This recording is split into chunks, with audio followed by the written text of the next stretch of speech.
In this video, I'll show you how to embed a video directly into your Confluence page to make your content more engaging.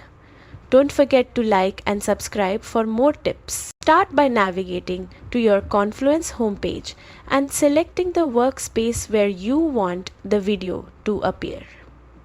Next, go to the specific page and click the Edit button to enter editing mode. Once in edit mode, look for the option to add media. This is usually labeled as Add Image, Video or File. Click on Upload and browse your computer to select the video you want to embed. Make sure your video is in a comparable format and size for smooth uploading. After selecting your video, it will upload and embed directly into the page. To finalize, click the Update button at the top corner to save all changes.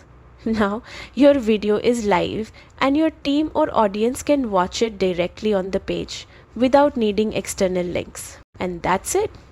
Embedding videos in Confluence is simple and adds a dynamic touch to your workspace, enhancing communication and engagement.